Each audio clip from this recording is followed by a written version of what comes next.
ظاہر میں بڑے تہجد گزار ہوں گے جی, ظاہر میں دیکھا جائے تو بڑے ماشاءاللہ ایسا چہرے پہ نور کی کرنیں نکل رہی ہوں گی, آپ باقاعدہ ان سے نور ادھار لوگے, آپ اتنا نور ہوگا ان کے چہروں پہ. آپ دیکھیں گے کہ جی ماشاءاللہ ماشاءاللہ جی وہ ایسے زبردست ہر وقت روتے رہتے ہیں اللہ کی یاد میں, لیکن اندر ان کے دنیا کی محبت کے گٹر ابل رہے ہیں. میرے پاس ایسے لوگ آتے ہیں, اتنی بڑی داڑھی, چہرے پہ رونق, سر پہ ٹوپی, بعض دفعہ تو پگڑی ہوتی ہے, اور ایسی شلوار آدھی پنڈلیوں تک. فیکٹری کا مالک ہے, آ کے بیٹھا ہے اور کہہ رہے مفتی صاحب ٹینشن میں ہوں. ابے کس بات کی ٹینشن ہے؟ کہہ رہے مجھے ہر وقت ڈر لگا رہتا ہے میری دولت مجھ سے چھن نہ جائے. میں نے کہا میرے بھائی آپ کے دل میں دنیا کی محبت کے گٹر ابل رہے ہیں.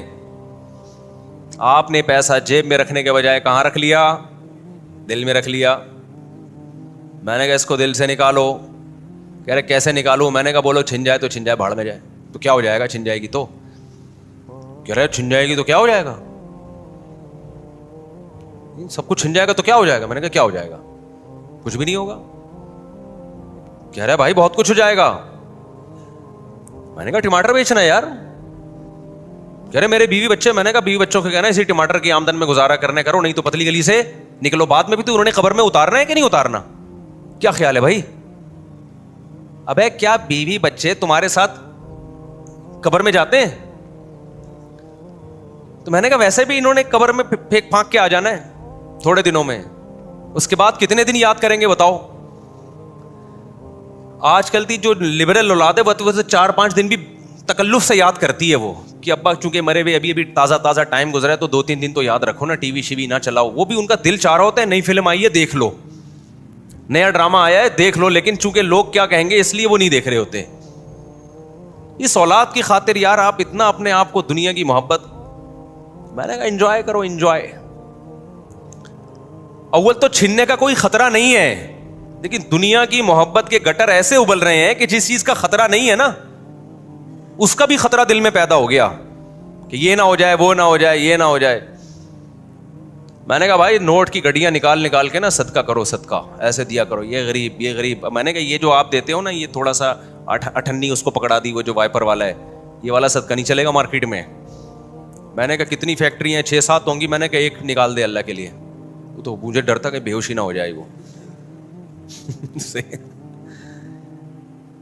یہ چیزیں کسی صحیح بزرگ کی خدمت میں جب تک نہ رہا جائے, اس سے اصلاحی تعلق نہ قائم کیا جائے, اس وقت تک یہ دنیا کے گٹر دل سے نکلتے نہیں ہیں. کل رات میں سونے کے لیے لیٹا, بعض دفعہ خیالات کا ہجوم ہوتا ہے تو مجھے اپنے شیخ یاد آنے لگے. کیسی باتیں کیا کرتے تھے, کیسی ان کی زندگی تھی. تو میں یہ سوچ رہا تھا کہ اگر ہم نے ان بزرگ کو نہ دیکھا ہوتا, اپنے شیخ مفتی رشید احمد صاحب کو نہ دیکھا ہوتا, تو دنیا کی محبت کا گٹر کہتے کس کو ہیں یہ ہماری سمجھ میں آتا ہی نہیں. یہ چیزیں بیانات سے تھوڑی آتی ہیں. بیانات سے تو ایک تھوڑی سی موٹیویشن ملتی ہے کہ اچھا یہ بھی کوئی بیماری ہے دنیا کی محبت کا گٹر. ٹھیک ہے نا. گٹر کی 2 قسمیں, ایک وہ گٹر جو کراچی میں کھلے ہوئے ہیں جن میں ڈھکن نہیں ہوتے, ایک یہ گٹر ہے. اور جو گٹر دنیا کی محبت کا انسان کے دل میں ہوتا ہے نا اس میں بھی ڈھکن نہیں ہوتا, کسی بھی وقت وہ ابلنا شروع کر دیتا ہے. سمجھتے ہو کہ نہیں سمجھتے ہو؟ وہ کسی بھی وقت ابلنا شروع کر دیتا ہے. ایک اور بڑے نیک آدمی, اب پرانا قصہ ہو گیا تو اب وہ نہیں سمجھیں گے کہ میری بات ہو رہی ہے.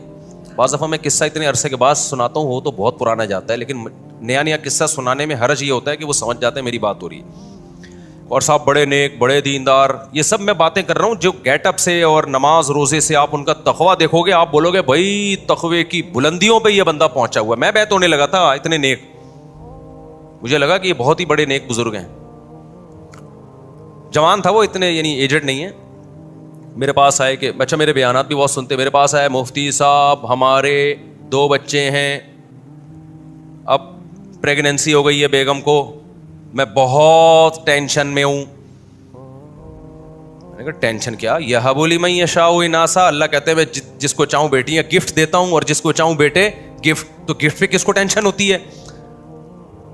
اچھا میرا خیال تھا وہ یہ بات کریں گے بیگم کی صحت خراب ہے, ڈاکٹر نے سختی سے منع کیا, اتنی صحت خراب ہے, اب مرنے کا خطرہ ہے یا اور کوئی اور بیماری کا خطرہ ہے, یہ بات کریں گے. یا یہ کہیں گے کہ جی وہ سنبھالنے والا گھر میں کوئی نہیں ہے, ایک سال کے وقفے سے 2 آ گئے تو فوراً تیسرا آئے گا, تو بیگم ذرا لگژری لائف اسٹائل کی عادی ہے, ٹھیک ہے نا, وہ بہت ہی یعنی کمزور طبیعت کی ہے, اس سے بچے نہیں سنبھلتے, تو گھر میں لڑائی ہوگی, بچے نہیں سنبھلیں گے. میں نے کہا یا تو یہ کہیں گے تو میں کہوں گا نہیں اللہ سے ہم دعا کرتے ہیں انشاءاللہ وغیرہ وغیرہ, اور سمجھائیں گے. یا صحت کا ایشو ہے تو بھائی ڈاکٹر سے رابطہ کرو. جب اس نے یہ کہا نا مصعب میری آمدن پہلے ہی اتنی ہے, میں کیسے پالوں گا, جب یہ الفاظ کہے ہیں نا تو میری کھوپڑی گھوم گئی. بہت بہت افسوس ہوا, بہت افسوس.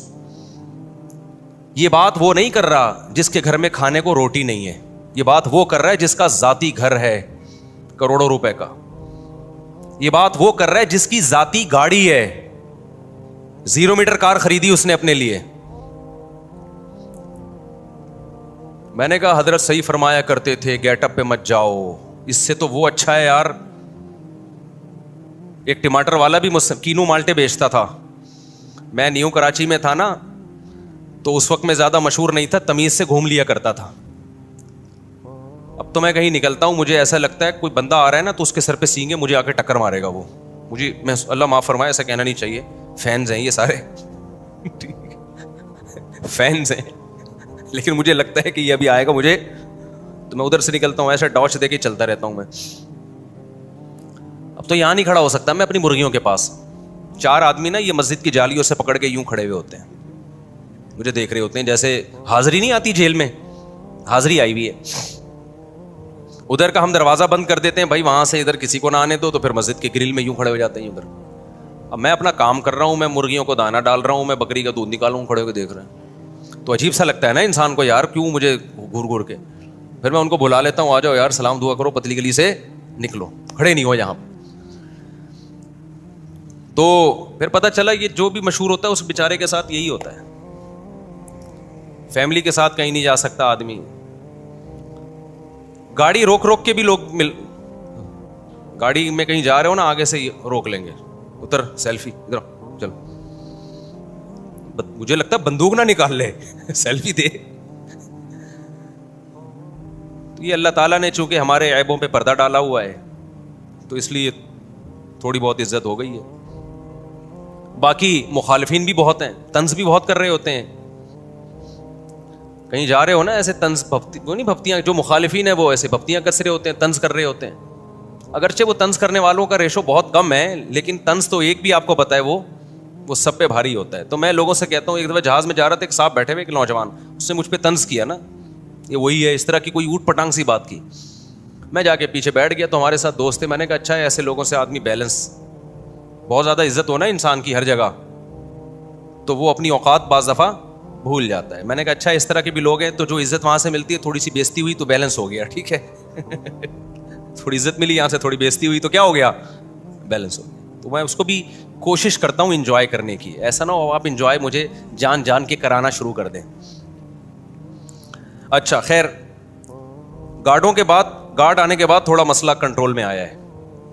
پہلے تو ایسے گھسیٹ رہے ہوتے, ادھر آؤ, ایسے گھسیٹ رہے ہوتے. اچھا خیر, تو بات کیا چل رہی تھی, تو میں یہ بتا رہا تھا کہ اب دیکھو اتنی بڑی گاڑی, اتنا اچھا گھر, تو میں نے کہا بھائی یہ نماز روزے کا کیا فائدہ یار, جب دنیا کو مسافر خانہ نہیں سمجھ رہے, اور اللہ کو غصہ نہیں آئے گا کہ تو مجھے رزاق نہیں سمجھتا, اور میں نے تو ثبوت بھی دیا ہے. اللہ کہے گا میں نے تو ثبوت دیا ہے, کتنا کھلا رہا ہوں, کتنا پلا رہا ہوں. یہ پتہ ہے یہ جو فیملی پلاننگ ہے نا, یہ مالداروں کے مسئلے ہیں, غریبوں کے نہیں ہے. یہ جن کے توندے بہت بھری ہوئی ہیں نا, ان کو لگتا ہے کہ رزق کی کمی اور بچوں کی فیسیں کہاں سے افورڈ کریں گے, جن کے پاس کھانے کو بہت کچھ ہے.